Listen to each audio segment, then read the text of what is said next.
The woman pulled the dead calf from the dried creek bed alone. Her hands shook. Not from the weight, from the knowing. Third one this week. Water gone. Hope going.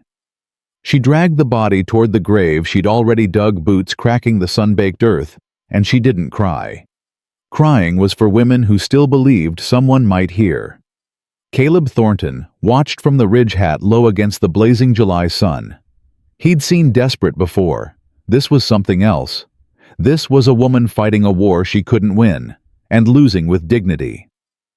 If you want to follow Mattie's journey to the end, subscribe to my channel and turn on notifications. Drop a comment below telling me which city you're watching from. I love seeing how far these stories travel. Now let's begin. The woman's name was Martha Holloway, though nobody in Copper Creek had called her that in 2 years. To them she was the widow. Or worse, she'd heard the whispers. Witch. Husband killer. Damaged goods. Mattie wiped her forehead with the back of her hand, leaving a streak of dirt across her skin. The July sun had turned the valley into a furnace. 3 weeks without rain. The creek that ran through her 15 acres had shrunk to a trickle, then to mud, then to nothing but cracked earth and dying hope. She finished covering the calf's grave and stood there, shovel in hand, breathing hard. You keep burying stock, you won't have nothing left to sell come fall. Mattie spun around. A man sat on horseback 20 feet away. Tall, broad shoulders, gray eyes that watched her without judgment. She hadn't heard him approach, and that scared her more than his presence. Private property, she said, voice steady, hand tightening on the shovel. I know. I own the land east of here. Name's Caleb Thornton. She knew the name. Everyone knew the Thornton Ranch. 500 acres of prime grazing land, 300 head of cattle, and a dead wife that half the widows in town were trying to replace. Good for you, Mr. Thornton. Now get off my land. He didn't move, just studied her with those storm-colored eyes. Your well's gone dry, he said. It wasn't a question. I'll manage. Will you? He nodded toward the fresh grave. That's the third one I've seen you bury this week. Watched you haul each one yourself. No help, no neighbors, nobody. I don't need neighbors. I don't need help. Everybody needs something, ma'am. Mattie's jaw tightened. What I need is for folks to leave me alone. That includes you. Caleb tipped his hat, a gesture of respect that surprised her. Fair enough, but that creek feeds from a spring on my property. When it's running right, it runs through here too. Drought's got it blocked up with debris. I'm clearing it tomorrow. Might take a few days. Thought you should know water's coming. She stared at him, waiting for the catch, the condition, the thing he'd want in return. Why would you do that? Because dead cattle upstream poison the water for everyone. Because I don't like watching animals suffer. Because, he paused, because you've been out here 6 months doing a job that breaks most men and you're still standing. That's not an answer. It's the only one I've got. He turned his horse. Water should be running by Friday. Do what you want with it. He rode off without looking back. Mattie watched him disappear over the ridge, something unfamiliar stirring in her chest. Suspicion. That's what it was. Had to be. Nobody helped her. Not anymore. 3 days later, the water came. Mattie woke before dawn to a sound she'd almost forgotten. Running water. She threw on her boots and ran to the creek bed, heart pounding. It wasn't much. A thin stream threading through the cracked earth. But it was water. Clean. Cold. Alive. She knelt down and cupped it in her hands, let it run between her fingers, and for the first time in months, she felt something crack inside her chest. Not hope. She wasn't ready for that. But maybe the absence of despair. She rode into town that afternoon for supplies. Copper Creek was a collection of wooden buildings huddled around a church and a general store, the kind of town that looked picturesque from a distance and showed its teeth up close. Mattie tied her horse outside Burke's Mercantile and climbed the steps. The bell jangled as she entered. Conversation stopped. Silas Burke stood behind the counter, a man of 45, with a merchant's smile and a predator's eyes. He'd been handsome once. Now he was just soft in the middle and hard in all the wrong places. Well, well. His voice carried through the store. The widow Holloway graces us with her presence. What can I do for you, Martha? Need flour, salt, coffee. She kept her eyes on the shelf. And it's Mrs. Holloway. Is it? Silas leaned forward on the counter. I don't see a mister anywhere. Haven't for 2 years now. Some might say you've been a widow long enough. Two women near the fabric bolts exchanged glances. A man by the tools suddenly found his boots fascinating. Mattie set her list on the counter. Just the supplies, Mr. Burke. Now, Martha.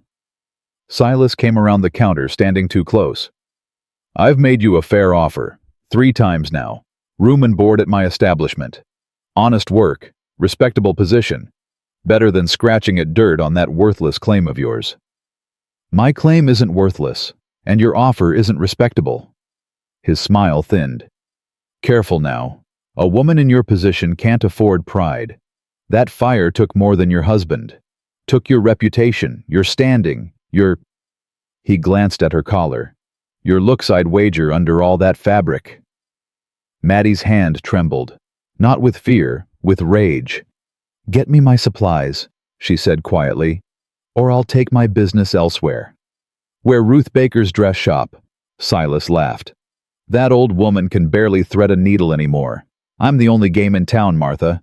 You need me. I don't need anyone. That's what your husband said too. Silas's voice dropped. Right before you burned him alive.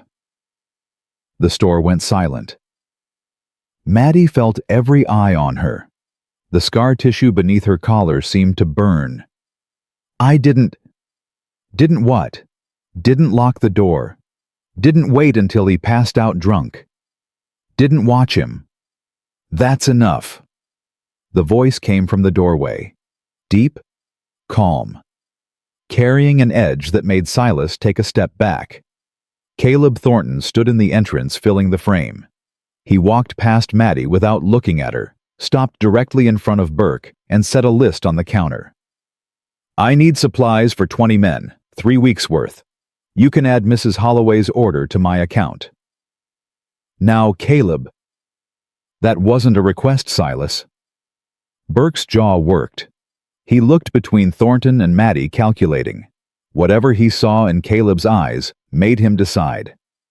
Fine, have it ready in an hour. Caleb turned to Mattie.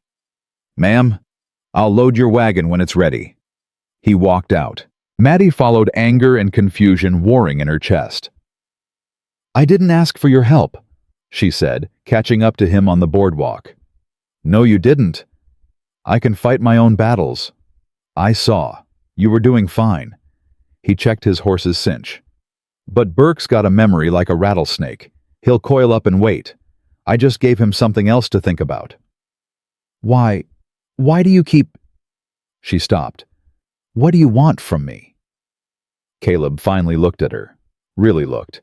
His gaze moved across her face, the scar that disappeared beneath her collar, the calloused hands, the defiant set of her jaw. I need a cook, he said. Mattie blinked.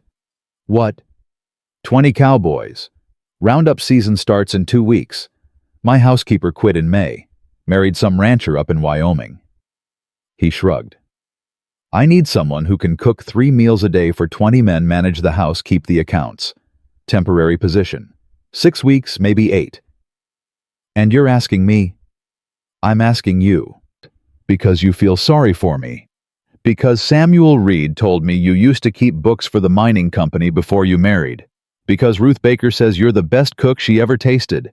Because I watched you bury 3 calves without crying and fight Silas Burke without flinching. He met her eyes. Pity's got nothing to do with it. Mattie's mind raced. 6 weeks of steady pay. Enough to buy feed, repair the barn, maybe dig a proper well. But working on his ranch, living in his house, the talk would be unbearable. People already say plenty about both of us. Caleb's voice hardened. The widows circle me like buzzards at a church social. They want the name, the land, the money. They don't want to work. They don't want to build. They want to collect. He took a breath, steadying himself. You're not like them. You're out there fighting drought and debt, and every wagging tongue in this valley alone, because you'd rather die on your feet than live on your knees. That's what I need. Someone who works. Someone real. I don't care what they say. I care, Mattie said quietly. I have to. One more rumor and I'll never sell a horse in this county again. Then we make it a proper contract. Witnessed. Official. Nothing improper. You'll have your own quarters, your own schedule. I'll be out with the men most days anyway. He paused. Think about it. I'll be at the ranch until Monday. You know where to find me. He mounted his horse and tipped his hat. Ma'am. He rode away, leaving Mattie standing on the boardwalk with her heart pounding and her mind in chaos.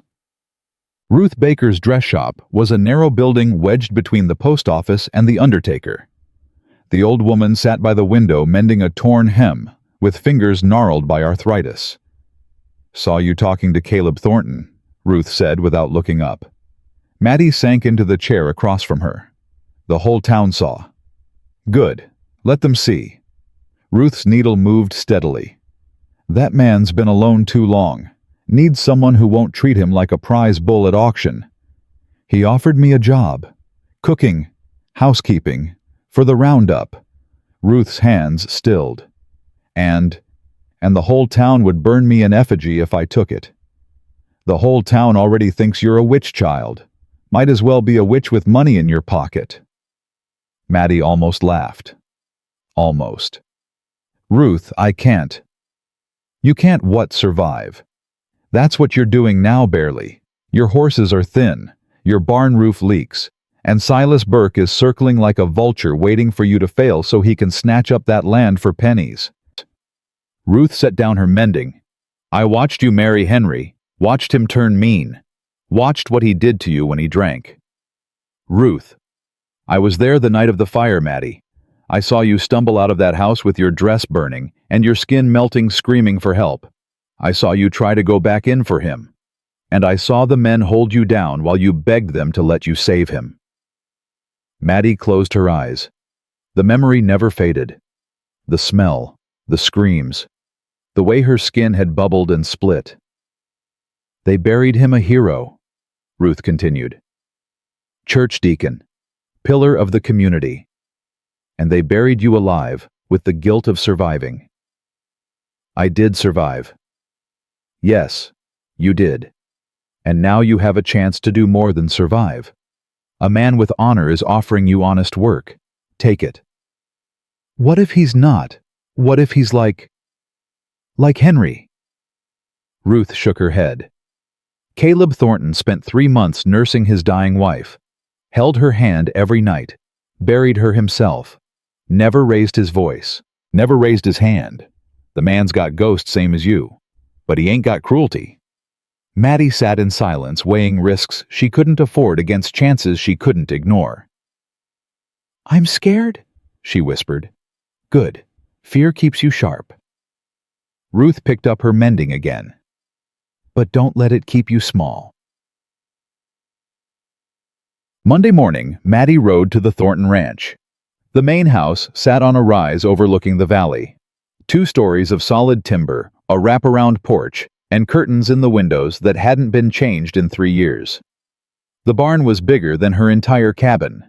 Cowboys moved between buildings, hauling gear, saddling horses. Caleb emerged from the barn as she dismounted. He didn't smile, but something in his face relaxed. Mrs. Holloway? I have conditions. I'd expect nothing less. Mattie squared her shoulders. My own quarters. Locked door. Key stays with me. Done. Contract in writing. Witnessed by the sheriff or the preacher. Done. I eat with the hands not in the house. No one can say I'm putting on airs or angling for something else. Caleb nodded slowly. Fair enough. And when Burke or anyone else comes around asking questions, you don't defend me. You don't fight for me. You stay out of it. I handle my own reputation. That one's harder. It's not negotiable. He studied her for a long moment. Why? Because I've spent 2 years having men speak for me, about me, around me. I won't have another one deciding what I can and can't survive. Something shifted in his eyes. Respect, maybe, or recognition. Agreed. But if someone threatens you physically, threatens you, that changes. That's fair? They stood in the morning heat, the smell of dust and horses between them. When can you start? Caleb asked. Tomorrow. I need to check my stock and talk to Tommy Reed about watching the place. The orphan boy. He's reliable. More reliable than most adults I know. Caleb almost smiled. Almost. I'll have your quarters ready. South wing. Used to be the housekeeper's rooms. Private entrance if you want it. I want it. He extended his hand. Then we have a deal, Mrs. Holloway. Mattie looked at his hand. Large, calloused, weathered by work. The hand of a man who built things. She shook it. His grip was firm, but not crushing. He didn't hold on too long. Didn't pull her closer. Just shook hands like they were equals, because in that moment they were. Call me Mattie, she said. If we're working together, Mrs. Holloway's going to get old fast. Then call me Caleb. He released her hand. I'll see you tomorrow, Mattie. She rode home with the sun on her back and something strange in her chest. Fear, yes. Always fear.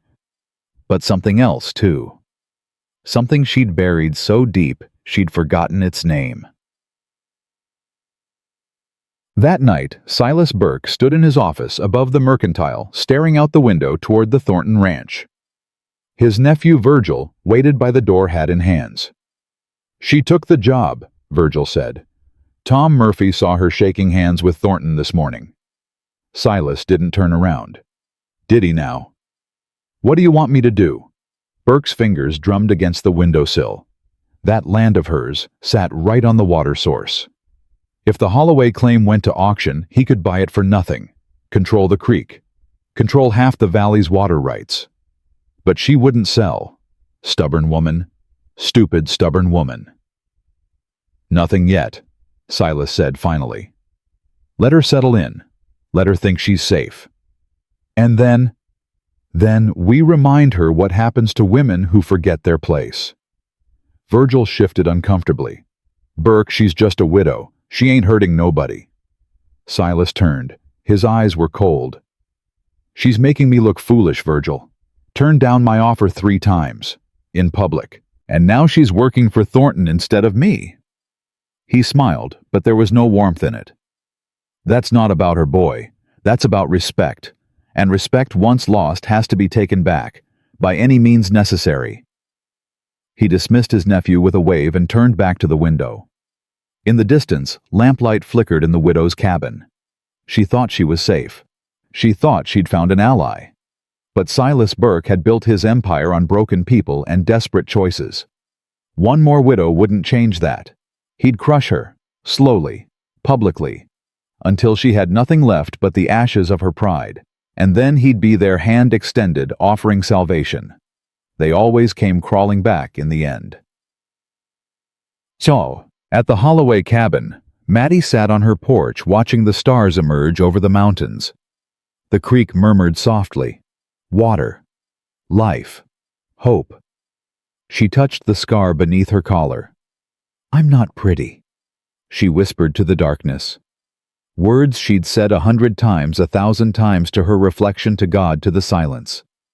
But tonight, for the first time, they didn't feel like the end of a sentence. They felt like the beginning of one. Tomorrow she would walk into a new world, face new judgments, risk new wounds. But she would walk. That was more than she'd been able to say 6 months ago. In the distance, a coyote howled. Mattie listened until the sound faded. Then she went inside, locked her door, and slept without dreaming of fire for the first time in 2 years. Mattie arrived at the Thornton ranch before dawn. She carried one bag.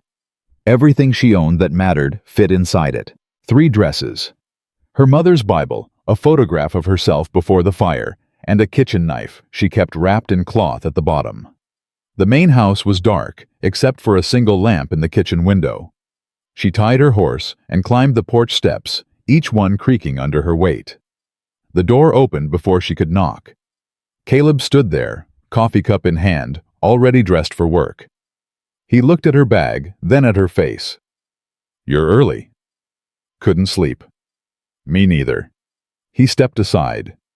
"Kitchen's through there. I'll show you the quarters, then I'm heading out with the men. Won't be back until sundown." "That's fine." He led her through the house. It smelled like dust and loneliness, like a place that had forgotten how to breathe. Mattie noticed the curtains hadn't been washed in months. Cobwebs gathered in the corners. A woman's touch had been missing for a long time. "Here." Caleb opened a door at the end of the hall. "Private entrance around back. Keys on the dresser. Lock works." She stepped inside. Small but clean.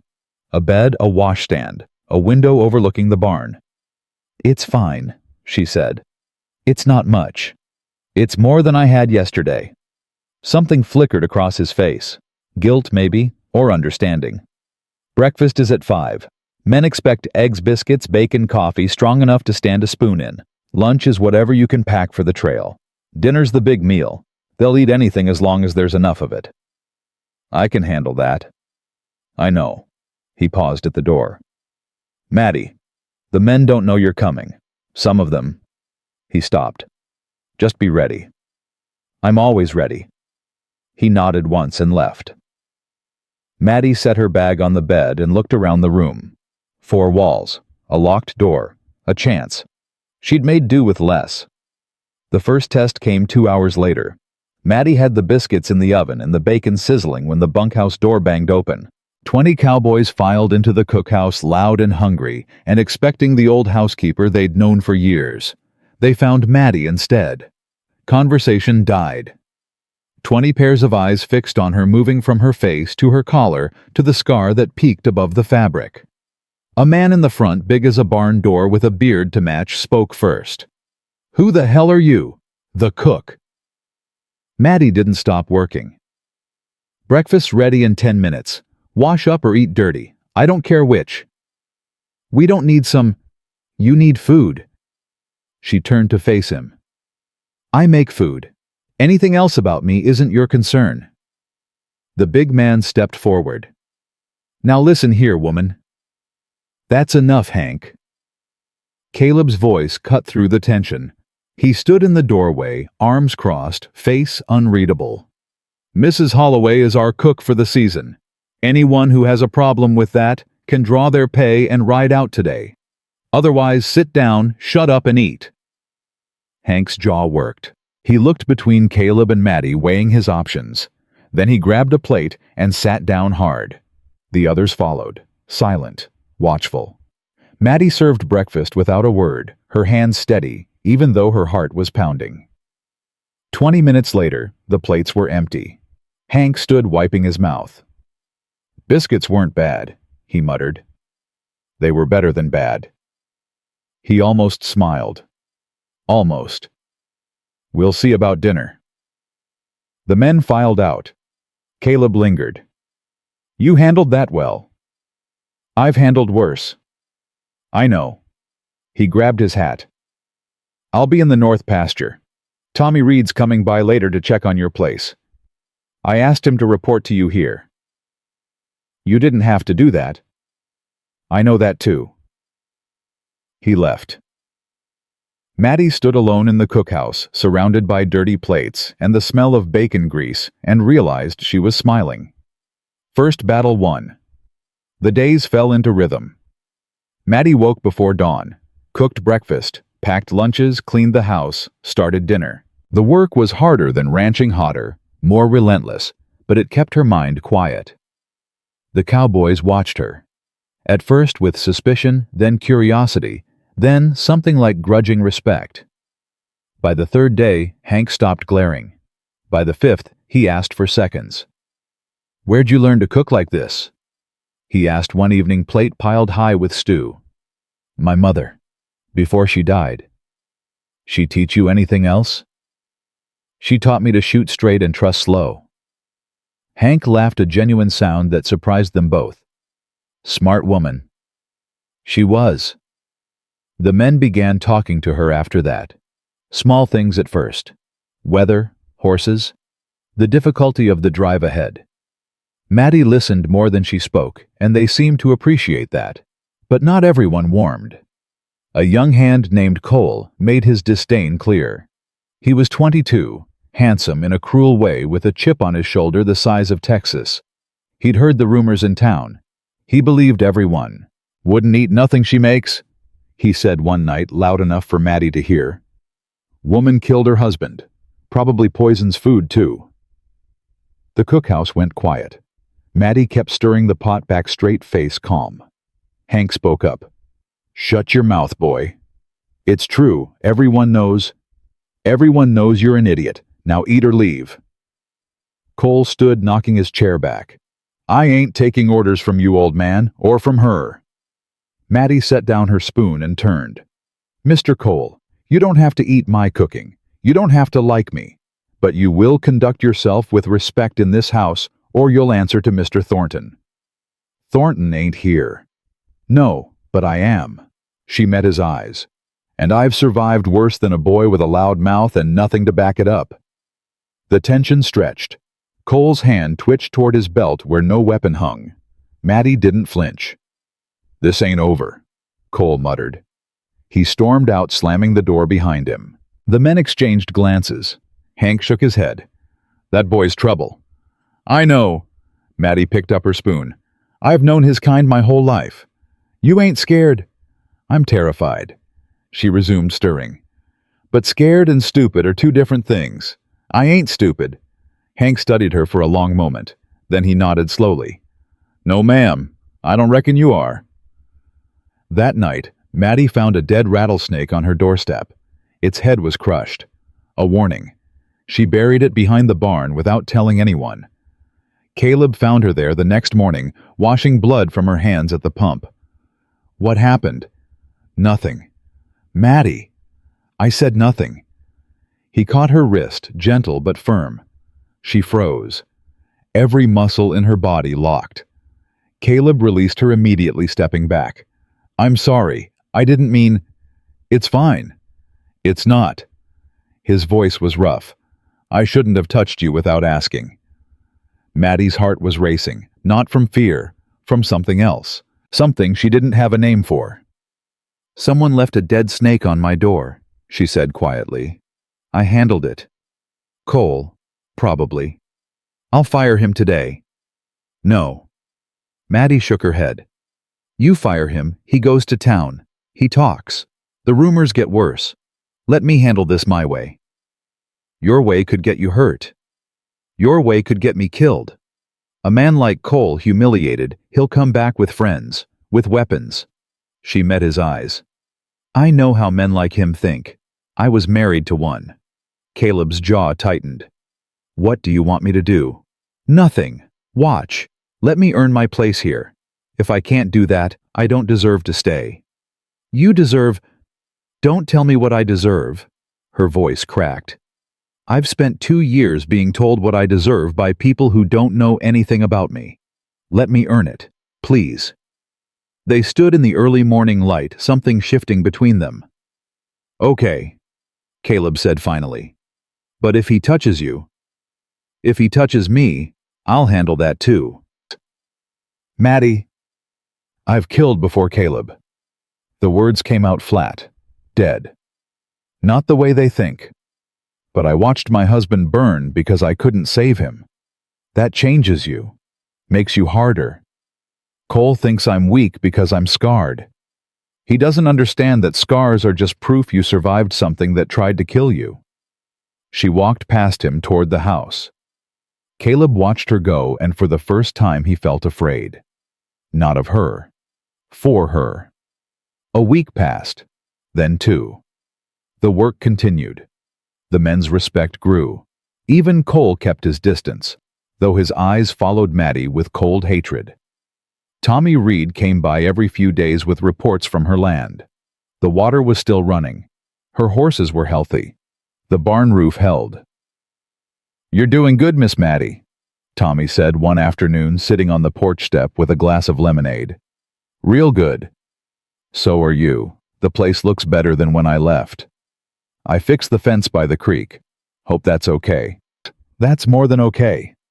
She ruffled his hair. "You're a good man, Tommy Reed." The boy beamed.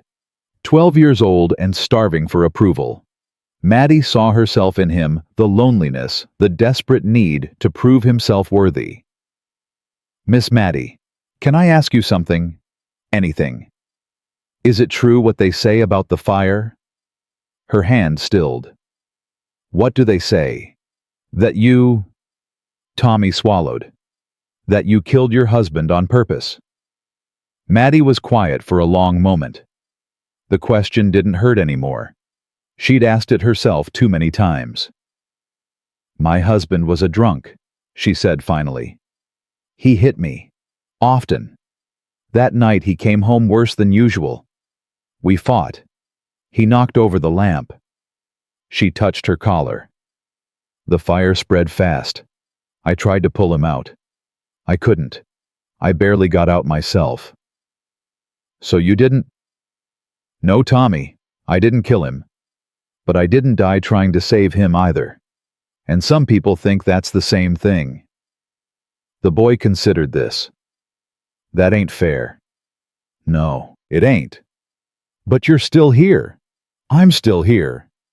Tommy nodded, satisfied with the answer. He finished his lemonade and stood.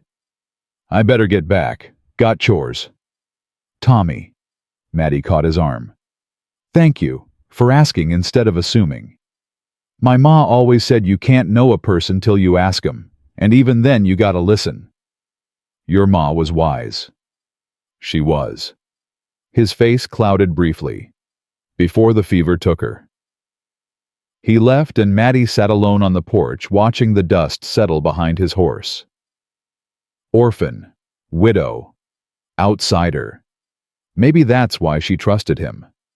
They were the same kind of broken. Trouble came on a Saturday. Mattie had gone to town for supplies, a necessary evil she'd avoided as long as possible. The mercantile was crowded, the air thick with summer heat and unspoken judgment.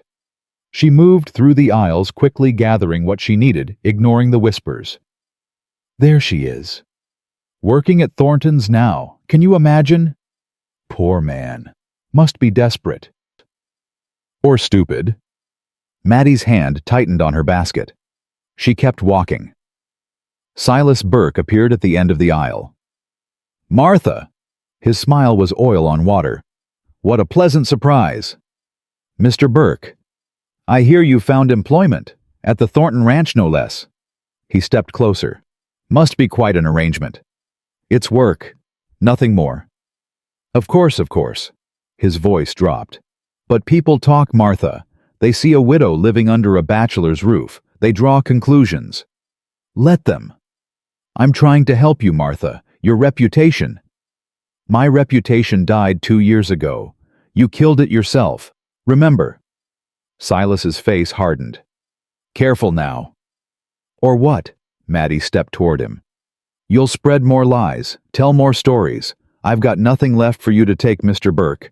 Nothing except the land you want and can't have. That land will be mine. Over my dead body. That can be arranged." The words hung in the air. Silas smiled a thin, dangerous smile and walked away. Mattie's hands were shaking. She forced them steady, paid for her supplies, and left. Outside, Deputy Wade Porter leaned against a post watching her. "Mrs. Holloway." "Deputy?" "Heard some concerning things lately. About you and Thornton." "Heard them from who? Silas Burke." Porter's silence was answer enough. "I work for Mr. Thornton," Mattie said. "I cook, I clean, that's all. Folks don't see it that way. Folks can mind their own business." She climbed onto her wagon. Porter stepped into her path. "Mrs. Holloway, I'm trying to warn you. Burke's got friends, money, influence. If you push him, if I push him, what he'll hurt me. He's already tried. He'll ruin me, I'm already ruined. She gathered the reins. Step aside, deputy. This won't end well for you. Nothing ever does. I'm used to it. She drove away, leaving Porter standing in the street with his warnings unheard. That night, Mattie told Caleb everything. They sat on the porch of the main house, the sunset bleeding orange and red across the sky. The Cowboys were in the bunkhouse, their laughter distant and muffled. Burke threatened you, Caleb said. Not a question.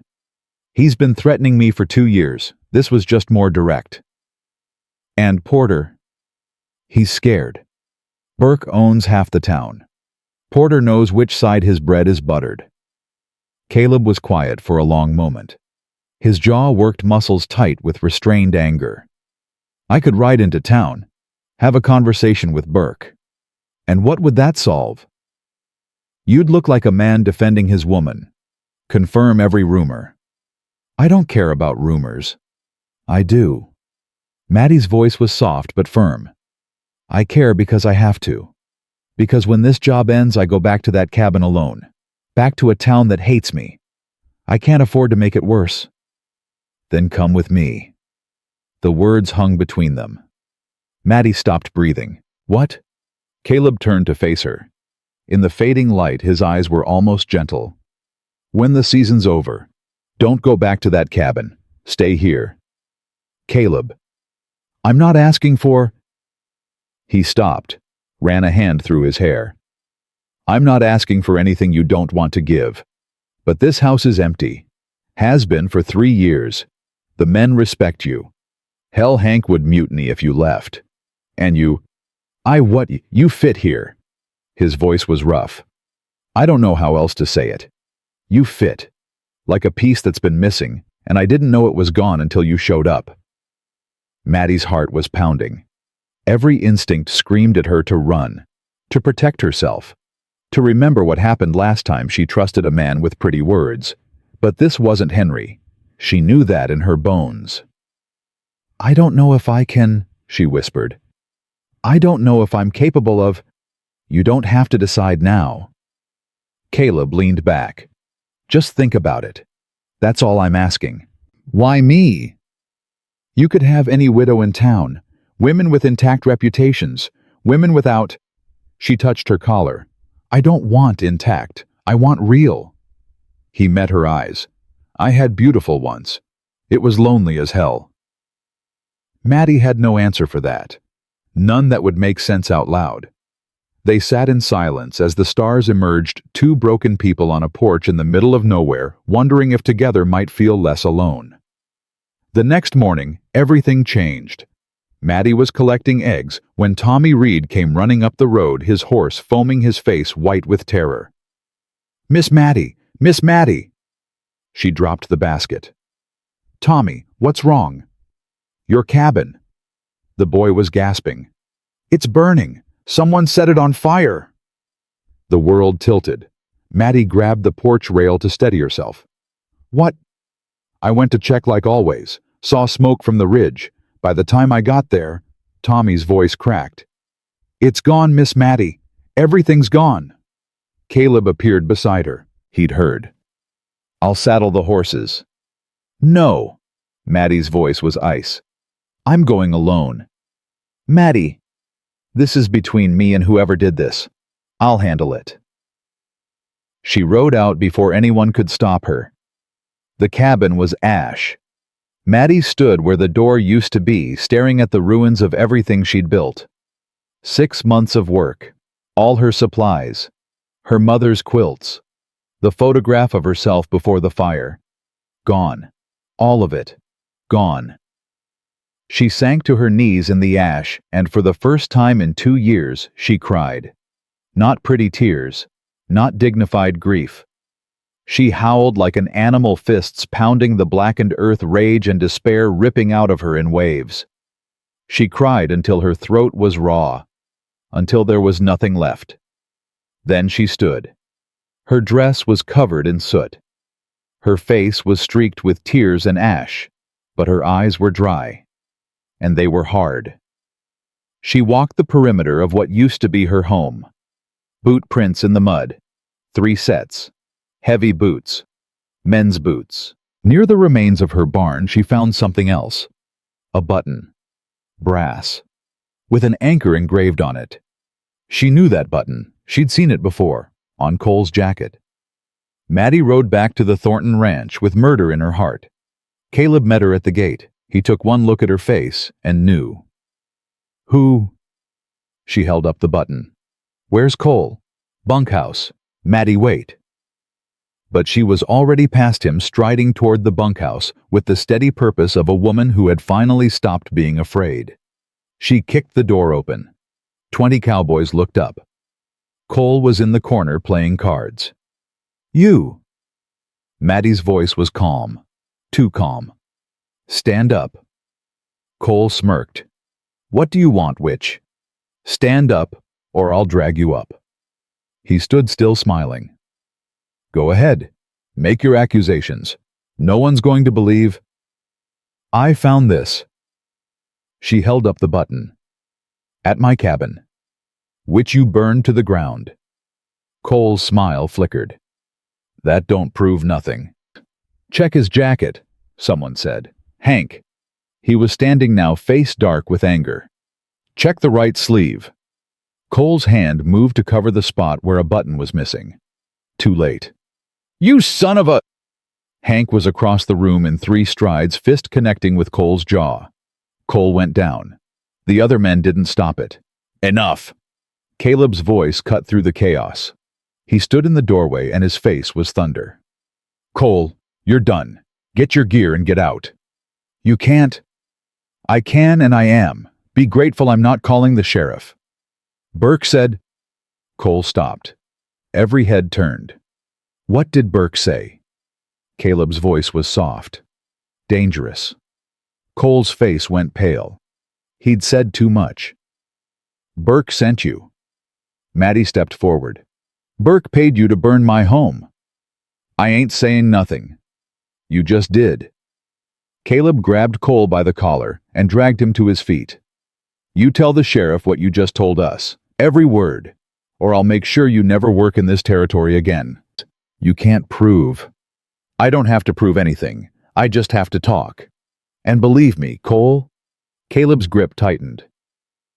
My word carries a lot more weight than yours. Cole looked around the room. 20 men stared back, none friendly. He was alone. Fine, he spat. Burke wanted her gone. Wanted the land. Paid me and 2 others to scare her off. Who else? His nephews, Virgil and Mac. Caleb released him. Cole stumbled back, rubbing his throat. You've got 1 hour to clear out. If I ever see you in this county again, I'll kill you myself. Cole grabbed his gear and ran. Mattie stood in the middle of the bunkhouse, surrounded by men who had once distrusted her and felt something shift. Hank stepped forward. Ma'am, we're sorry. Should have seen what that snake was about sooner. You didn't know. We should have. He looked at the other men. If you need help rebuilding, you got it. All of us. The others nodded. Murmurs of agreement. Mattie looked at these rough men, these cowboys who'd started out hostile and were now offering their hands. Thank you, she whispered. She couldn't manage more. That night, Mattie sat on the ruins of her cabin alone under the stars. Caleb found her there after midnight. Thought you might be here. She didn't look up. Couldn't sleep. He sat down beside her, careful to leave space between them. What are you going to do? I don't know. Her voice was hollow. Everything I had was in that cabin. Everything I built. And now? Now you rebuild. With what I've got, nothing. You've got people.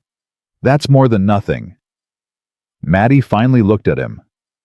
Why do you keep helping me? I told you why. Tell me again.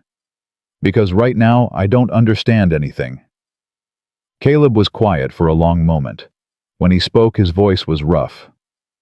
When Rebecca died, I thought I'd never feel anything again. Not love, not hope, not even pain. I was numb. For 3 years, I was just going through the motions.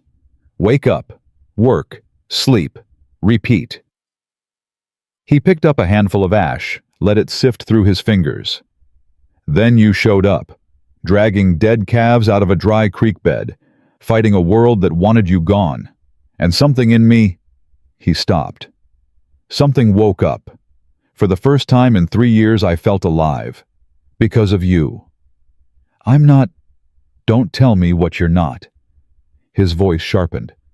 I'm tired of everyone telling me what they're not. Tell me what you are. Mattie was silent for a long time. I'm scared, she finally said. I'm angry. I'm so tired of being alone that some days I can't breathe. And I'm terrified that if I let myself trust you, you'll hurt me. Or leave me. Or die. Like everyone else. I might. What? I might hurt you. I might leave. I might die. Caleb turned to face her. I can't promise forever. Nobody can. But I can promise today. I can promise to try. That's all any of us have. Mattie felt tears burning behind her eyes. I don't know how to do this. Neither do I. He held out his hand. But maybe we can figure it out together. She looked at his hand. Large, calloused, steady. She took it. His fingers closed around hers, warm and firm. They sat like that until dawn, holding hands in the ashes of her past, watching the sun rise on something new. Neither of them spoke. Neither of them needed to. Word spread through Copper Creek like wildfire. By noon, everyone knew that Silas Burke had paid Cole to burn the widow Holloway's cabin. By sundown, opinions had split the town in two. Half believed Cole's confession. Half called it lies from a disgruntled ranch hand trying to save his own skin. Burke moved fast. He called an emergency meeting at the church that same evening. Concerned citizens only, which meant everyone who owed him money or favors. Mattie heard about it from Ruth Baker, who rode out to the Thornton ranch with news still fresh. He's claiming you seduced Cole, Ruth said, breathless from the ride. Says you promised him things, then turned on him when he wouldn't do what you wanted. He's painting you as a Jezebel who destroys every man she touches. And people believe him? Some do. The ones who want to. Ruth's face was grim. He's calling for you to be run out of the county. Says you're a danger to decent folk. Caleb stood in the doorway listening. His hands were clenched at his sides. When's the meeting? Tonight, 8 o'clock. I'll be there. Caleb, no. Mattie stood. This is my fight. It stopped being just your fight when they burned your home on my watch. His voice was hard. I'm going. You can come or stay. Your choice. He walked out. Ruth looked at Mattie. He's a good man. I know. Don't let pride cost you an ally. Mattie was silent. Pride had kept her alive for 2 years. But Ruth was right. There was a difference between standing alone by choice and standing alone out of stubbornness. I'll come, she said. They rode into town as the sun set. The church was packed. Every pew filled, people standing along the walls, tension thick enough to choke on. Silas Burke stood at the front, flanked by his nephews Virgil and Mac. Deputy Porter hovered near the door, hand resting on his holster. Conversation died when Mattie walked in. She felt every eye on her. The judgment, the curiosity, the hatred. She kept her chin up and walked down the center aisle like she owned the place. Caleb followed one step behind, close enough to matter, far enough to let her lead. Burke's smile was poison. Well, well. The accused arrives. How brave of you, Martha. I'm not here to be accused. Mattie stopped at the front of the church. I'm here to accuse. Murmurs rippled through the crowd. You paid Cole to burn my cabin. He confessed, in front of 20 witnesses. Cole is a liar and a drunk, Burke said smoothly. Everyone knows that.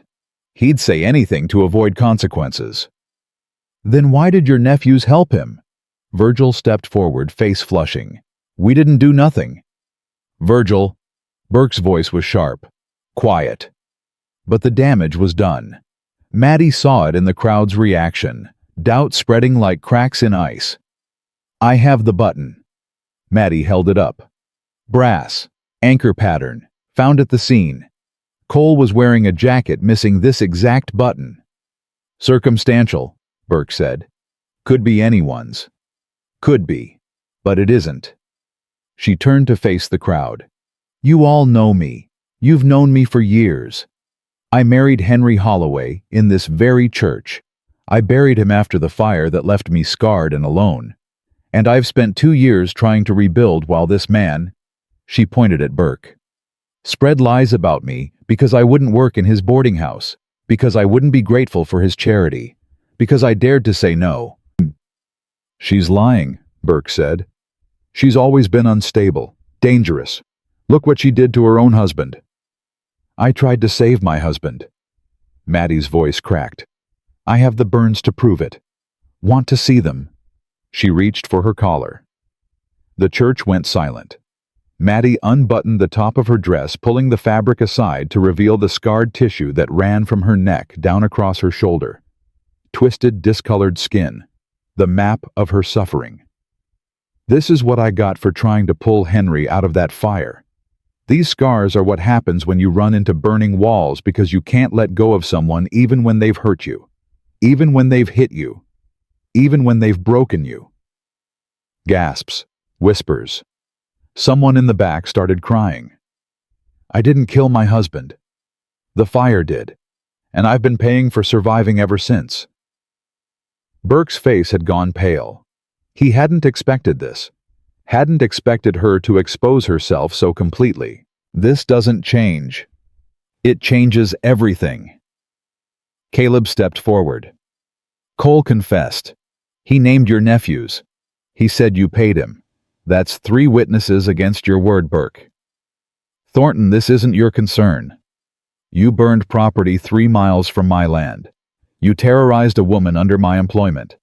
That makes it my concern. The crowd shifted. People were looking at Burke differently now. The doubt was growing. I want a vote, Mattie said. Right here, right now. Do you believe Cole's confession, or do you believe Silas Burke? You can't just, all in favor of investigating Burke's involvement, raise your hands. For a long moment, no one moved. Then Ruth Baker's hand went up, trembling, but up. Then another. Then another. Hank pushed through the crowd, still dusty from the trail. I heard that confession myself. Burke's guilty as sin. More hands. Slowly. Reluctantly. But rising. Burke watched his support crumble. His face twisted. This is a farce. A witch hunt. I won't stand for... Then sit down. Deputy Porter spoke for the first time. He'd been watching, calculating. Now he stepped forward. Mr. Burke, I think you and I need to have a conversation, down at the jail. You work for me, Porter. I work for the law, and right now the law has questions. Porter's hand rested on his holster. We can do this easy or hard, your choice. Burke looked around the church, at the faces that had supported him for years now turned uncertain, at the coalition he'd built crumbling in real time. This isn't over, he said. None of you will forget this. Neither will we, Mattie replied. Porter led Burke out. The church erupted in chaos. Mattie stood in the center of it, shaking. The adrenaline was draining, leaving her hollow. She'd done it. She'd actually done it. Caleb appeared beside her. You were incredible. I was terrified. Same thing sometimes. She looked up at him. In the chaos of the moment, surrounded by people arguing and debating and processing what had just happened, she felt strangely calm. Thank you for being here. Wouldn't be anywhere else. His hand found hers. She didn't pull away. The aftermath was complicated. Burke spent 3 days in jail while Porter investigated. Cole's confession held. Virgil, faced with actual consequences, broke and confirmed everything. Mac ran and was caught 2 counties over. The charges were arson and conspiracy. Burke posted bail, but his reputation was destroyed. Half his debtors started demanding repayment. His business partners distanced themselves. The empire he'd built on intimidation was cracking. But he wasn't finished. Mattie knew that, could feel it in her bones. A man like Burke didn't accept defeat. He regrouped. He planned. He waited. She stayed at the Thornton ranch watching, waiting for the other shoe to drop. It came on a Sunday. The church social was Copper Creek's biggest summer event. Everyone attended. Even people who hadn't spoken in years showed up to eat pie and pretend they were neighbors. Mattie didn't want to go, but Ruth insisted. "You won in that church. Now you have to be seen in it. Show them you're not ashamed, not hiding." So she went, wore her best dress, the blue one that hid her scars, while still looking respectable. Let Caleb escort her like a proper gentleman. The whispers started the moment they walked in. There she is. With Thornton. Shameless. "I heard she's living at his ranch now." "What did I tell you, damaged goods, using what she's got?"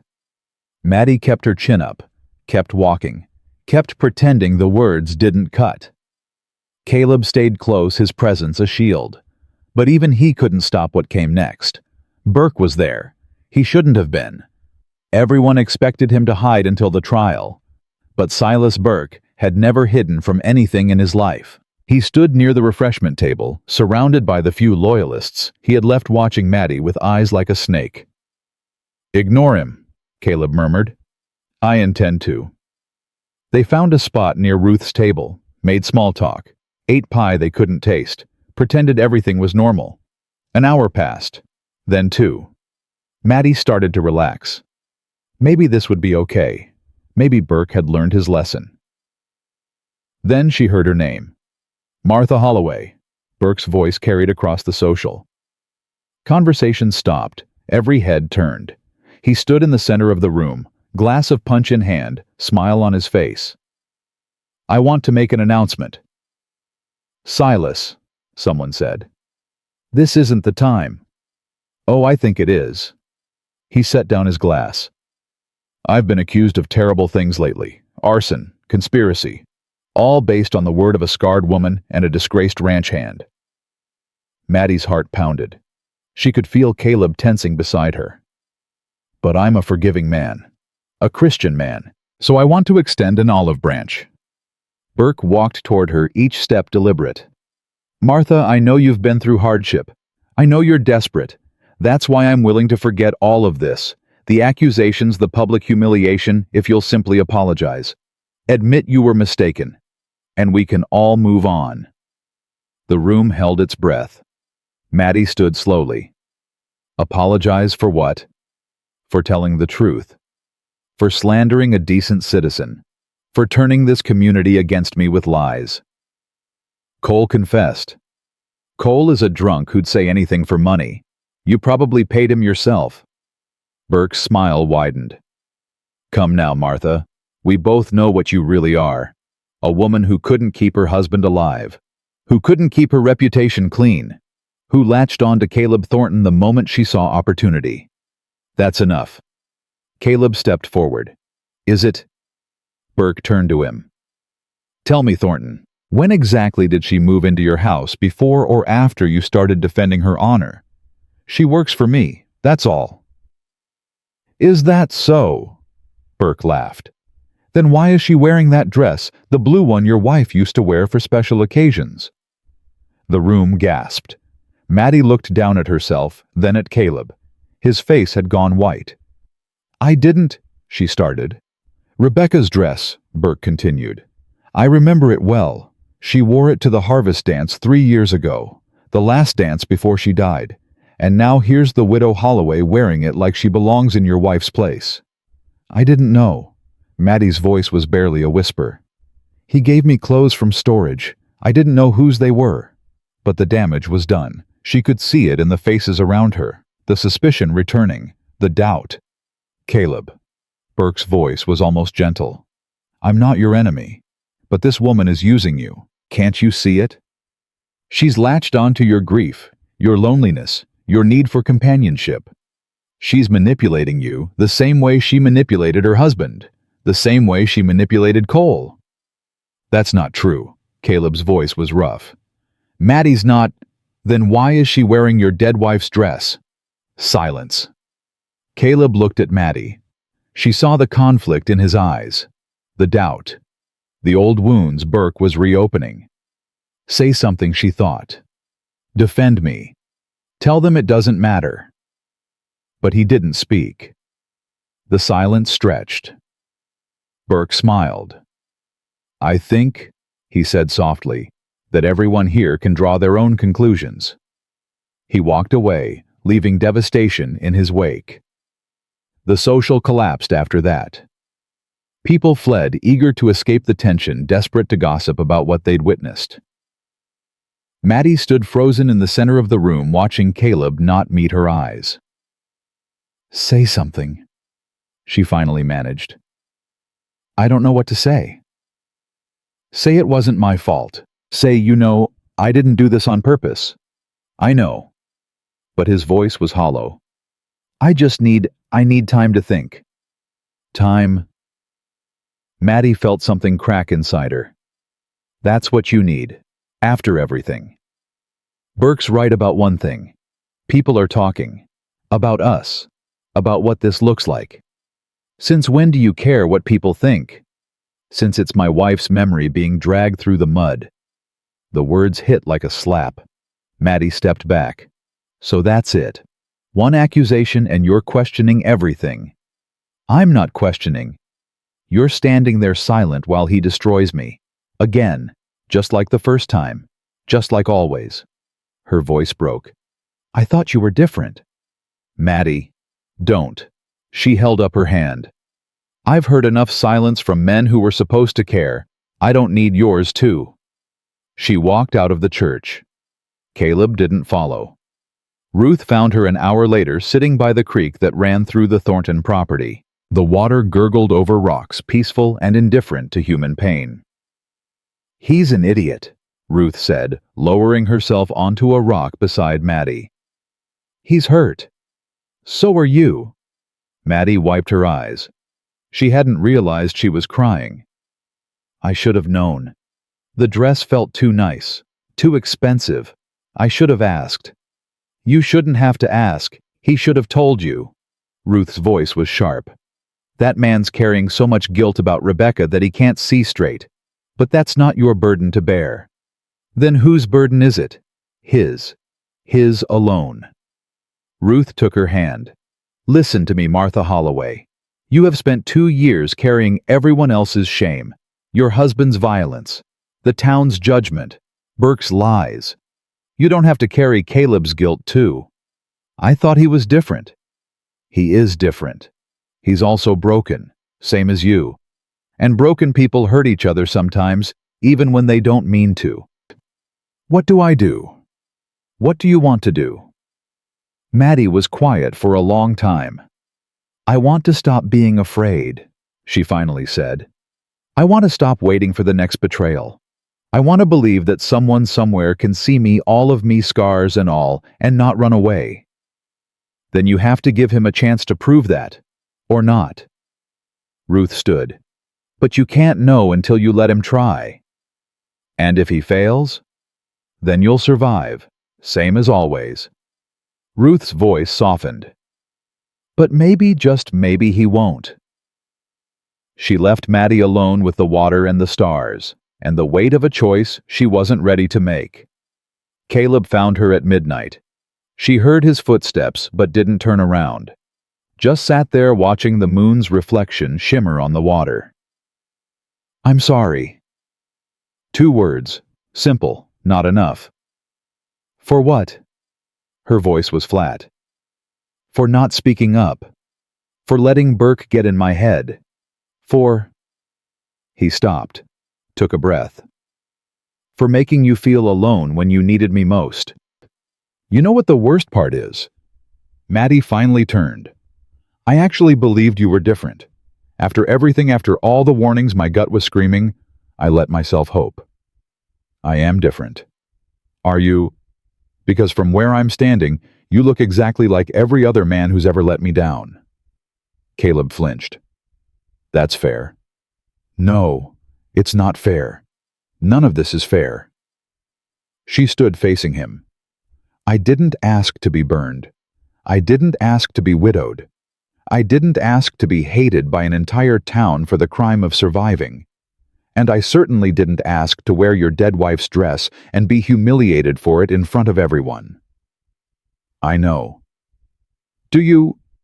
Because back there you looked at me like I'd done something wrong, like I was the one who should apologize. I was shocked. Burke caught me off guard. Burke didn't do anything. He just said words. You're the one who let those words matter more than me. Caleb was silent. There was nothing to say that would make it better. They both knew it. I'm leaving tomorrow, Mattie said. My cabin's gone, but my land isn't. I'll sleep in the barn until I can rebuild. You don't have to. Yes, I do. She met his eyes. Because staying here wearing dead women's clothes, pretending I belong in a place where I'm just a reminder of someone else's grief, that's not living. That's just another kind of burning. She walked past him toward the house. Mattie. She stopped but didn't turn. I was afraid. His voice was raw. Not of you. Of how much I feel for you. It's easier to doubt than to admit that I've already fallen so far I can't see the bottom. Fear's not an excuse. No. But it's an explanation. And I'm trying to do better. Mattie closed her eyes. Every instinct screamed at her to keep walking, to protect herself, to never let anyone that close again. But Ruth's words echoed in her mind. Maybe he won't fail. Prove it, she said quietly. Not with words, with actions. Show me you're worth the risk. She walked away, leaving him standing alone in the darkness. And this time he didn't follow, because he knew she was right. Words weren't enough. They never had been. Mattie slept in her burned barn that first night back on her land. The roof was half gone, but the hayloft still held. She spread her bedroll on wooden boards that smelled like smoke and memory, and she didn't cry. She was done crying. Dawn came hot and unforgiving. August in the valley meant temperatures that could kill livestock and break spirits. Mattie had survived worse. She would survive this too. She started clearing debris at first light, alone, the way she'd always been. By noon, her hands were bleeding and her back was screaming. She didn't stop. That's when she heard the wagons. 3 of them coming up the road from town. Mattie's straightened hand moving instinctively toward the rifle she'd propped against a post. The first wagon held Hank and 4 of Thornton's cowboys. The second carried Lumbernail's tools. The third was driven by Ruth Baker with Tommy Reed beside her and supplies stacked high behind. Mattie stood frozen as they pulled into her yard. Hank climbed down, tipping his hat. Ma'am? What is this? We heard you were rebuilding. Figured you could use some help. I didn't ask for help. No, ma'am, you didn't. He started unloading lumber. We're offering anyway. Ruth walked over her weathered face, soft with something Mattie didn't recognize. Compassion, maybe, or solidarity. Before you argue, Ruth said, this wasn't Caleb's idea. This was mine, and Hank's, and half the folks in town who finally opened their eyes. Why? Because what Burke did to you could have been done to any of us, and because you stood up in that church and showed your scars, and we should have stood up with you a long time ago. Tommy tugged at Mattie's sleeve. I brought nails, Miss Mattie, the good kind. Her throat tightened. Tommy, please let us help, please. Mattie looked at the gathered faces, cowboys who'd started out suspicious, an old woman who'd been her only friend, a boy who'd lost everything and still showed up. I can't pay you, she finally said. Hank laughed. Ma'am, with respect, we don't want your money. We want your biscuits. Those things are worth more than gold. Something cracked in Mattie's chest. Not pain this time. Something warmer. Then I guess we better get to work. They built through the morning. Mattie directed, refusing to sit idle while others worked on her behalf. She hauled boards alongside the cowboys, handed nails to Tommy, argued with Ruth about the placement of windows. By afternoon, the frame of a new cabin stood where ashes had been. It's smaller than before, Hank observed. Smaller's fine. I don't need much. We can make it bigger if... I said it's fine. Mattie's voice softened. It's more than fine. It's a miracle. She looked at the skeleton of her new home, at the people who'd come without being asked, and felt something she'd forgotten existed. Hope. Real hope. The dangerous kind. That's when she saw the rider on the ridge. Caleb sat on his horse, watching from a distance. He didn't come down. Didn't try to join. Just watched. Mattie turned away and kept working, but she knew he was there, and some part of her was grateful. 3 days passed. The cabin took shape. Walls went up. A roof went on. Windows were fitted, a door hung, a chimney built. It wasn't pretty, but it was solid. It would hold. Caleb came every day, never close, always watching from that same ridge. On the 4th day, Mattie found something on her doorstep at dawn. A rocking chair. Hand-carved with delicate patterns along the armrests. Wildflowers were tucked into the seat. No note. None needed. She sat in it that evening, watching the sunset, and didn't fight the tears that came. He was trying. Not with words, with actions, just like she'd asked. Ruth found her there an hour later. That chair's beautiful. He made it himself. I recognize his work from the ranch. You going to forgive him? I don't know. Mattie rocked gently. Part of me wants to. Part of me is still so angry. Those parts can exist together. Doesn't have to be one or the other. What if I let him back in and he fails again? What if you don't let him in and you miss the one person who actually sees you? Mattie had no answer.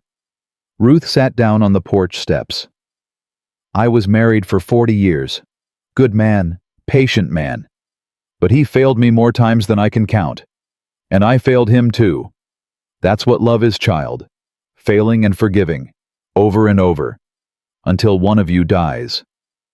That sounds exhausting. It is. It's also the only thing worth doing. They sat in comfortable silence until the stars came out. Talk to him, Ruth finally said. You don't have to decide anything. Just talk. And say what? Whatever's true. That's all you've ever given anyone. Don't stop now. She left Mattie alone with the chair and the flowers and the weight of a choice that was getting harder to avoid. The next morning, Mattie rode to the Thornton ranch. She found Caleb in the barn mending a saddle. He looked up when she entered, and something in his face broke open. Mattie, I got the chair. I wasn't sure if you'd... It's beautiful. She stepped closer. You made it yourself. Took 3 nights. Didn't sleep much. He set down the saddle. I figured if I couldn't tell you how I felt, maybe I could show you. That's what I asked for. I know. He stood, but didn't approach, gave her space. I've been thinking. About what Burke said. About the dress. Mattie tensed. Caleb, let me finish, please. He took a breath. Rebecca bought that dress for herself. She wore it once, complained it was too plain, and never touched it again. After she died, I packed everything away because I couldn't look at it. When you needed clothes, I told Mrs. Patterson to find something appropriate. I didn't know what she chose. I should have checked. It wasn't your fault. Maybe not. But my reaction was. His voice roughened. When Burke said those words, all I could think about was how I failed Rebecca. How I couldn't make her happy. How I wasn't enough. And for a moment, one terrible moment, I let that old wound make me doubt you. That hurt, Caleb. I know. And I'm sorry. Not just with words. I'm sorry with every nail I drove into that chair, every flower I picked, every night I spent on that ridge watching you rebuild, wanting to help, and knowing I hadn't earned the right. Mattie felt her anger softening. Not disappearing, she wasn't sure it ever would, but loosening its grip. I'm not Rebecca. I know. I'm not some replacement for her. Some way to fix what went wrong. I know that too. Caleb stepped forward slowly, giving her time to retreat. You're nothing like her. You're harder, fiercer. You fight when she ran. You build when she complained. And I... He stopped. You what? I love you. The words came out raw, unpolished. Not because you remind me of her, because you're the opposite of everything she was, because you don't need me, and somehow that makes me need you more. Mattie's heart was pounding. I'm scared. So am I. I don't know how to do this.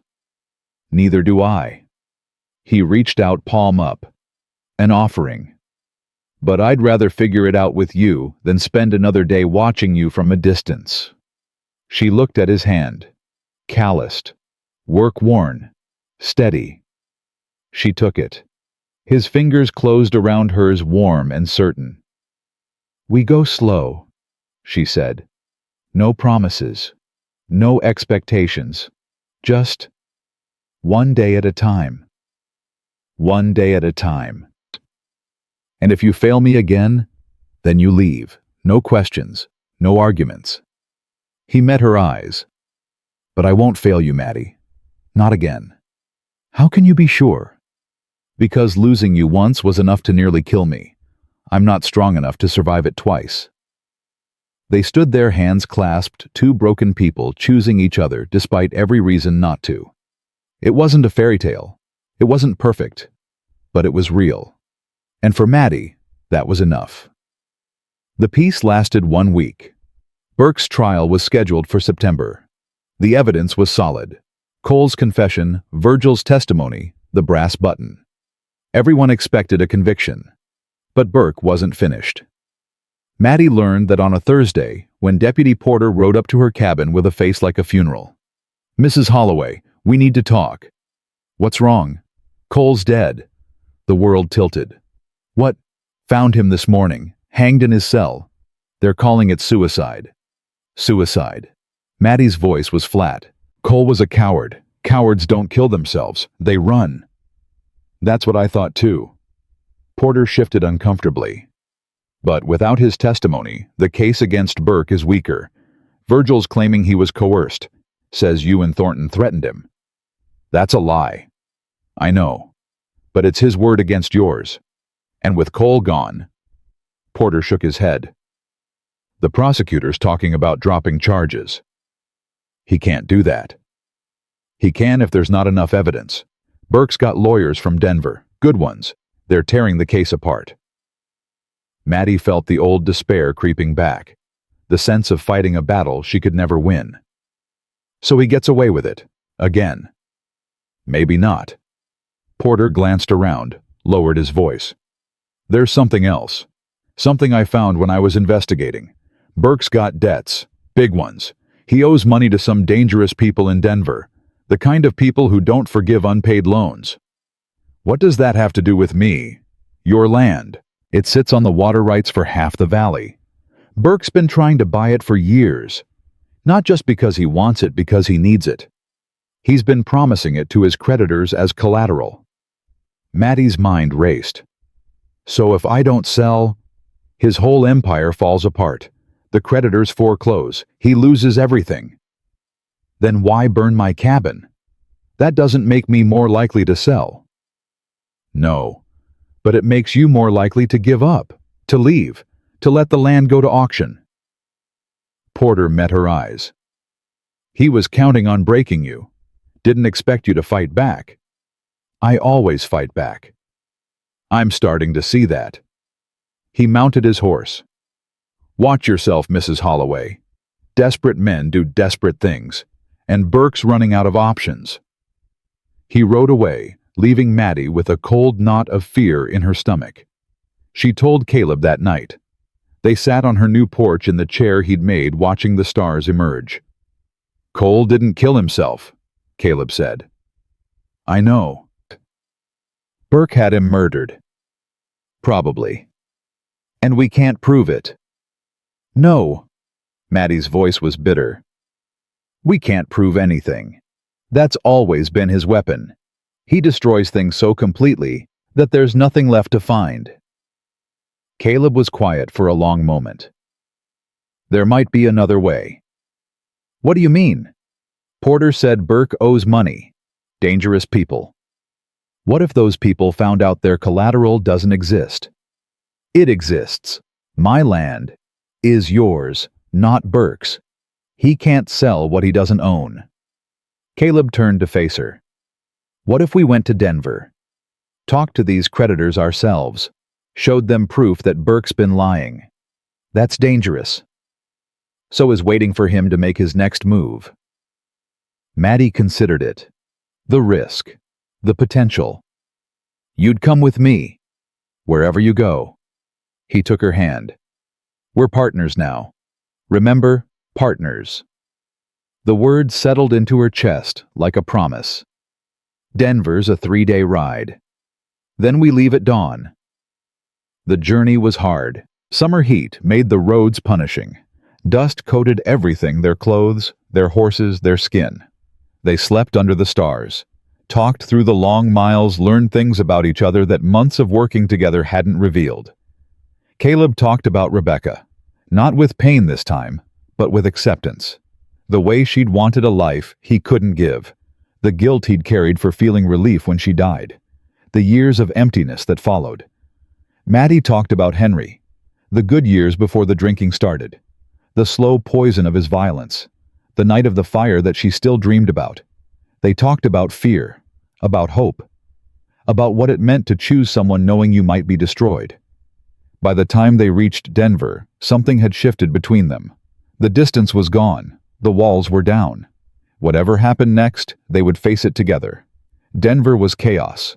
The city sprawled in all directions, loud and dirty and overwhelming. Mattie had never seen so many people in one place, so much noise, so much life. They found a hotel near the business district and started asking questions. It didn't take long to find what they needed. Marcus Sullivan ran a lending operation from an office above a saloon. He was the man Burke owed money to. A lot of money. Getting an audience took 3 days and a significant bribe. But eventually, they were led up a narrow staircase to a door guarded by men with guns. Sullivan sat behind a massive desk, cigar in hand, face like carved stone. Thornton, Holloway, I've heard interesting things about you. Have you heard that Silas Burke is lying to you? Caleb asked. Sullivan's eyes narrowed. Careful. He's using my land as collateral, Mattie said. Land he doesn't own. Land he can never own. That's so. I have the deed. She pulled the document from her bag. Registered in my name. My husband's death certificate. Proof of sole ownership. Sullivan took the papers, examined them slowly. Burke said you'd sell eventually, said you were desperate. Burke burned my cabin to the ground. He had my only witness murdered, and I'm still standing. Mattie leaned forward. Does that sound desperate to you? A long silence. Then Sullivan laughed. A harsh, humorless sound. I like you, Mrs. Holloway. You've got spine. He set down the papers. Burke owes me $50,000. He swore your land was the guarantee. It's not. I see that now. Sullivan's face hardened. Which means Mr. Burke and I need to have a conversation. A very serious conversation. What will you do? Caleb asked. That's not your concern, but I suggest you be home when it happens, with plenty of witnesses, just in case anyone asks where you were. The dismissal was clear. They left. 3 days later, they were back in Copper Creek. 2 weeks after that, Silas Burke was found dead in his office. Single gunshot to the head. The official ruling was suicide. No one believed it. But no one mourned either. The funeral was small. A few remaining loyalists. His nephews who'd fled the state the day after. A preacher who rushed through the service like he had somewhere better to be. Mattie didn't attend. Neither did Caleb. They spent the day on her land working on the garden she was planting. Carrots and beans and tomatoes. Life growing where destruction had been. It's over, Caleb said, wiping dirt from his hands. Is it? Burke's gone. The charges are dropped. The land is secure. He looked at her. You won. We won. We won. She sat back on her heels, surveying the garden. The new cabin. The future taking shape around her. I thought I'd feel different. Relieved. Happy. What do you feel? Empty. She looked at her scarred hands. I spent 2 years fighting that man, hating him. He was my enemy, my obstacle, my reason to keep going. And now he's gone, and I don't know what comes next. Caleb moved beside her shoulder to shoulder. What do you want to come next? The question hung in the air between them. I want to stop fighting, she said quietly. I want to build instead of destroy. I want to wake up one morning and not be afraid of what the day might bring. That sounds like peace. I don't know if I remember how to have peace. Then we'll learn together. He took her hand. One day at a time. Remember.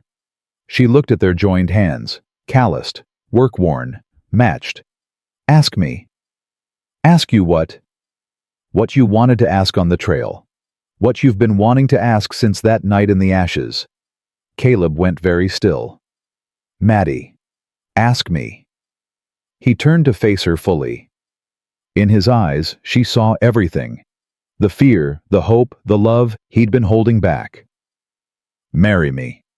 His voice was rough. Not today, not tomorrow, whenever you're ready. But let me ask at least. Let me put the words out there.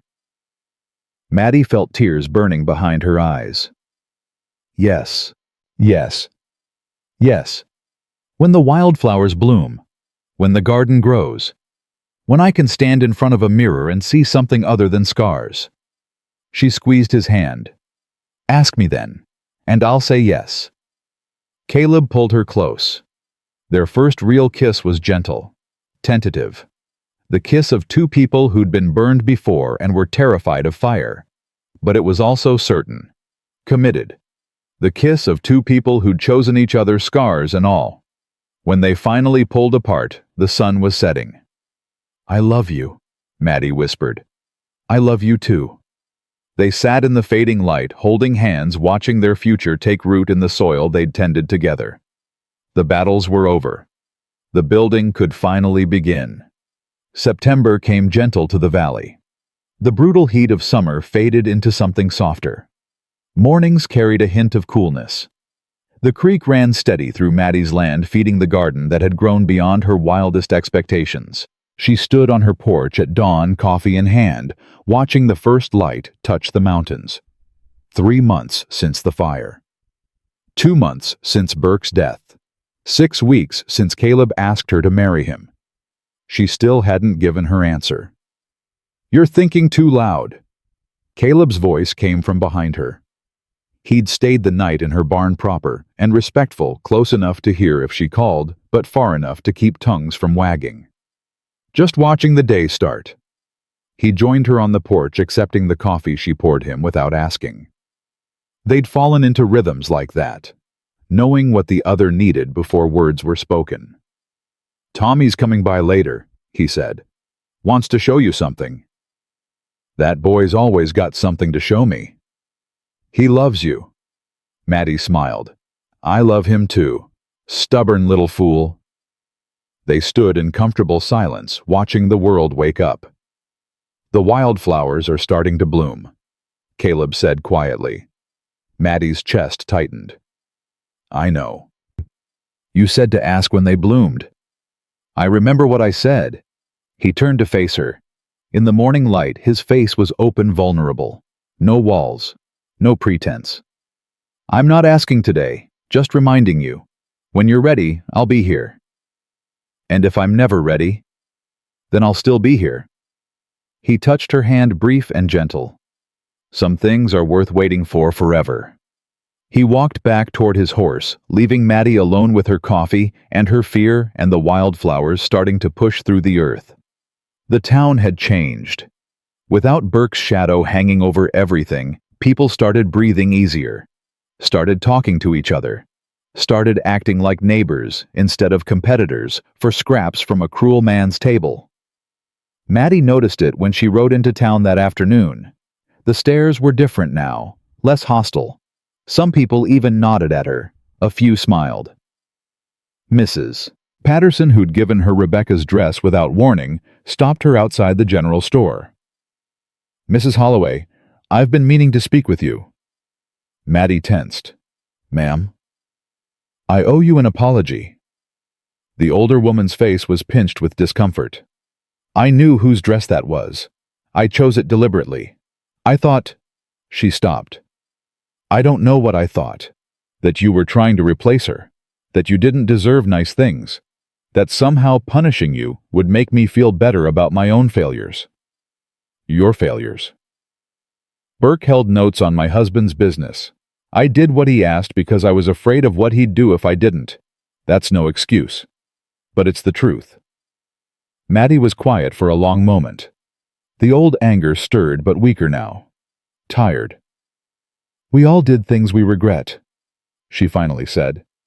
"The question is, what we do next.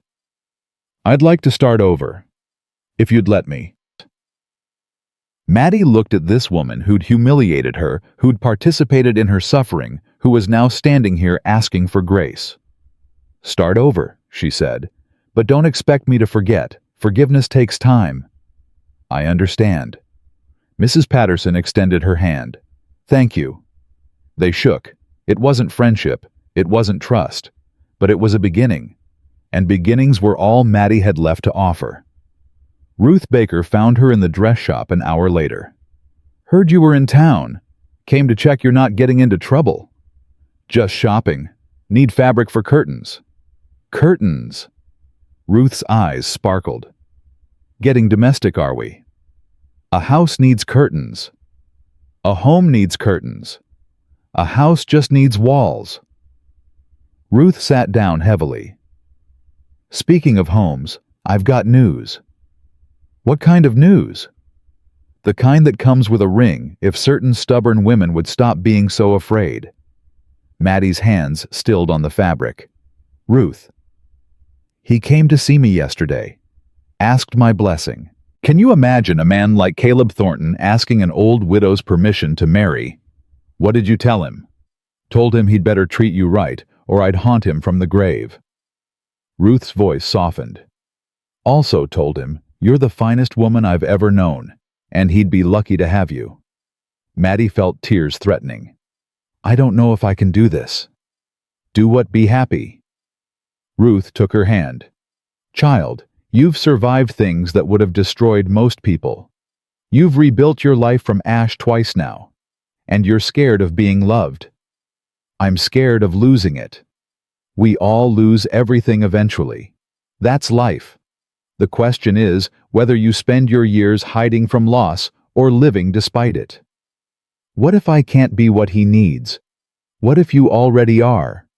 Ruth squeezed her hand. "Mattie, that man doesn't need a perfect wife. He needs a partner. Someone who'll work beside him and argue with him and challenge him. Someone real. That's you. That's always been you." "How do you know?" "Because I watch. I've watched you both for months now. The way he looks at you, the way you soften when he's near, the way you're both terrified and hopeful at the same time."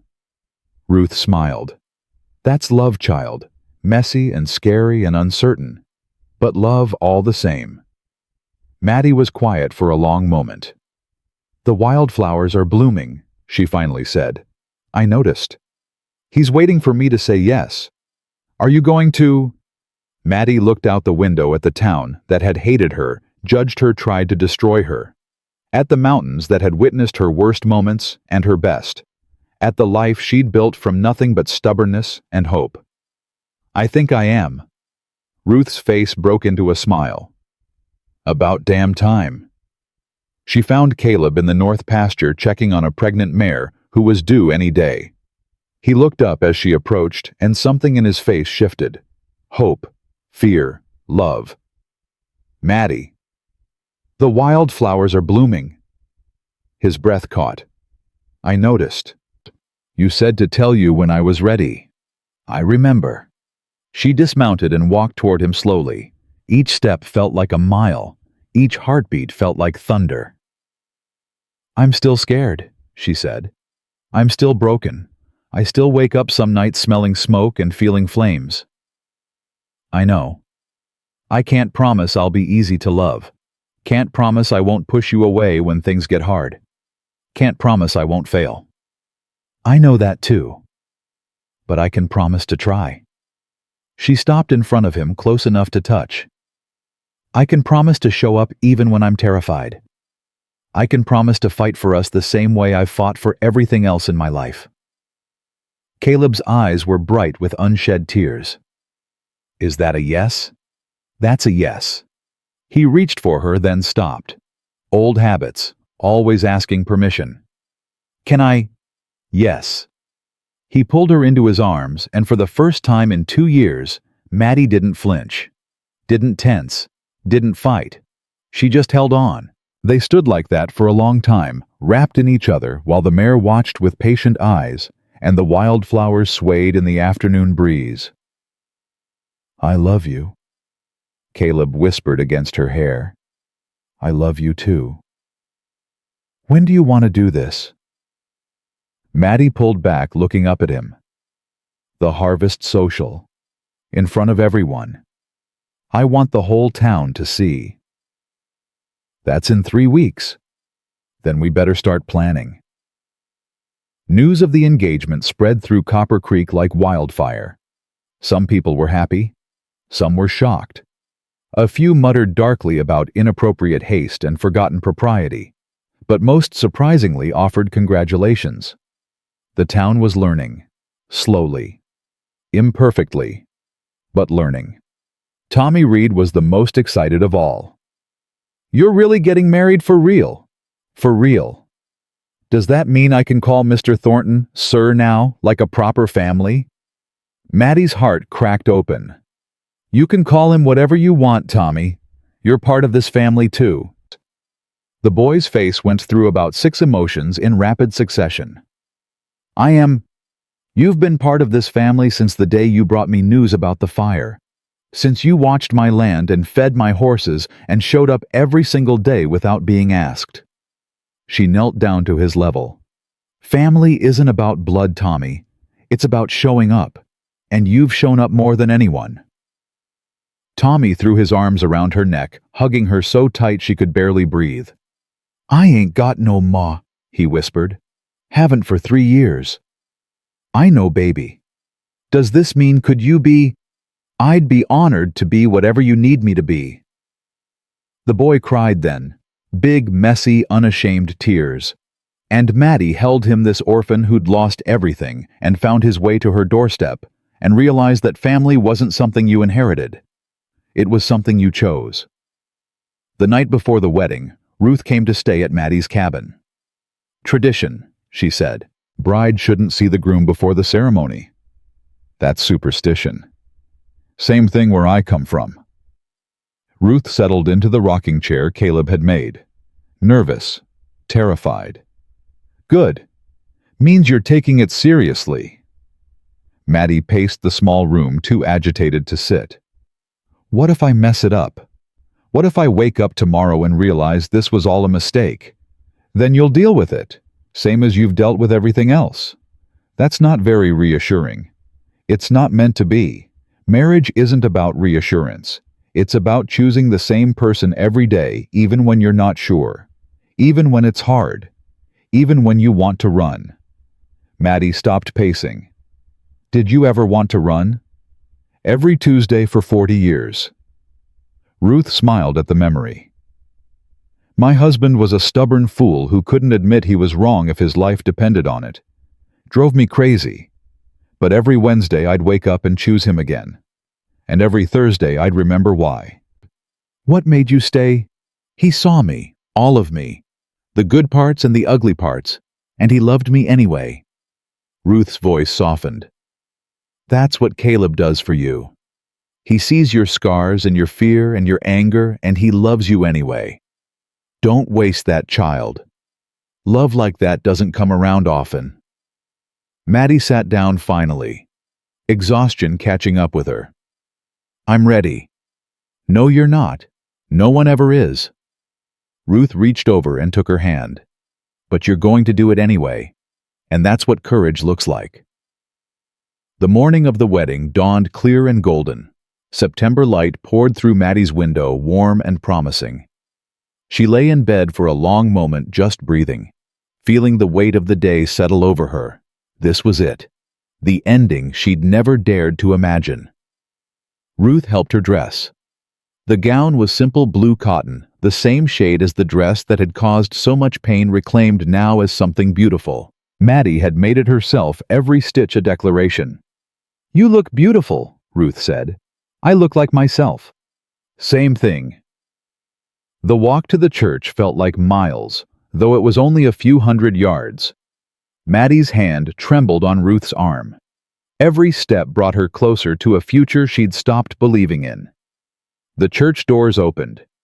Inside, half the town had gathered. Cowboys from Caleb's ranch. Women who'd whispered about her for years. Children who stared with wide eyes. Deputy Porter looking uncomfortable in his Sunday best. And at the altar, waiting with a face full of love and fear, stood Caleb. Mattie's breath caught. He was wearing a black suit she'd never seen before. His hair was slicked back, his beard trimmed. But his eyes were the same. Gray and steady and filled with everything he'd never quite said out loud. She walked toward him. Each step felt lighter than the last. By the time she reached the altar, the fear had faded to something manageable, something almost like peace. "Hi," she whispered. "Hi." His voice cracked. "You came. Did you think I wouldn't?" "Part of me was afraid you'd run." "Part of me was too." She took his hands. "But I'm done running." Preacher Morrison cleared his throat. He'd replaced Whitmore after the scandal, a younger man with kind eyes and no interest in judgment. "Dearly beloved," he began. The ceremony was simple. No fancy words, no elaborate promises. Just two people standing before their community, choosing each other. When it came time for vows, Mattie spoke first. "I came to this valley with nothing. No home, no hope. No faith in anything or anyone. I'd been burned not just by fire, but by every person who should have protected me and didn't. I'd stopped believing that love was possible, that trust was safe, that I deserved anything but survival." Her voice steadied. "Then you showed up. On that ridge, watching me drag dead calves out of a dry creek bed. You didn't offer pity. You offered water. You didn't try to rescue me. You offered partnership. And when I pushed you away, when I fought and doubted and tested every boundary, you stayed." Caleb's eyes were bright. "I can't promise to be perfect. I can't promise to be easy. But I can promise to choose you every day, even when I'm scared. I can promise to build with you instead of burning alone. I can promise that whatever comes, drought or fire or the whole world turning against us, I'll face it by your side." She squeezed his hands. "You are my home, Caleb Thornton, the first real home I've had since I was a child, and I will spend the rest of my life being grateful for the day you rode down that ridge and decided I was worth the trouble." Caleb took a shaky breath. "I was dead before I met you, not physically, but in every way that matters. I went through the motions, wake up, work, sleep, repeat. For 3 years I told myself that was enough, that surviving was the same as living, that I didn't need anything more than cattle and silence and the slow march of days." His voice dropped. "Then I saw you, fighting a world that wanted you gone, refusing to break even when breaking would have been easier.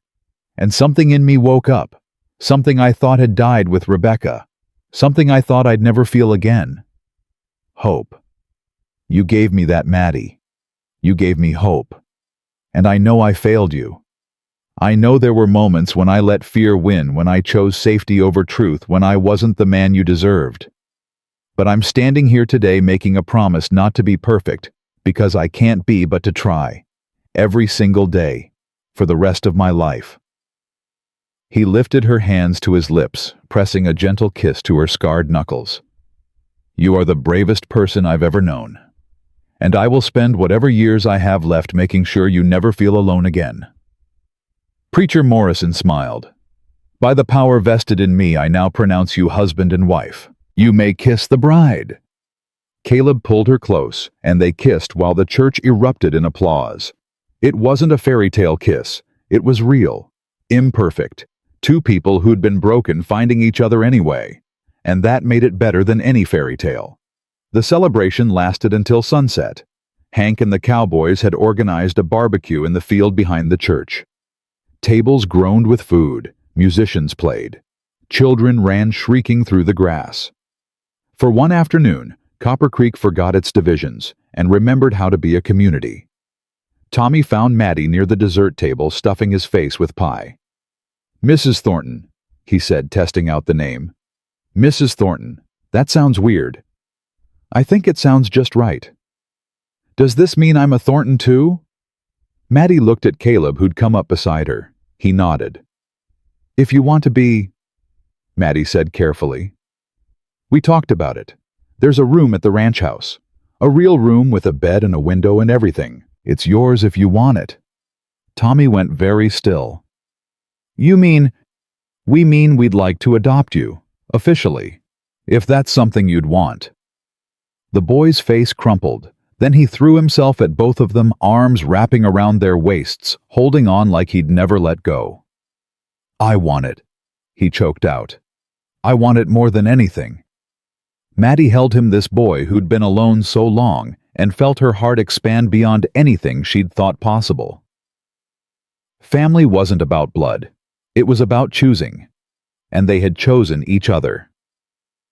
Late that evening, after the last guests had gone, and the stars had come out, Mattie and Caleb walked back to her cabin. Their cabin now.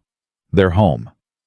She stopped at the porch, looking at the wildflowers she'd planted along the edges, purple and yellow and white, swaying gently in the night breeze. "I burned my past twice," she said quietly.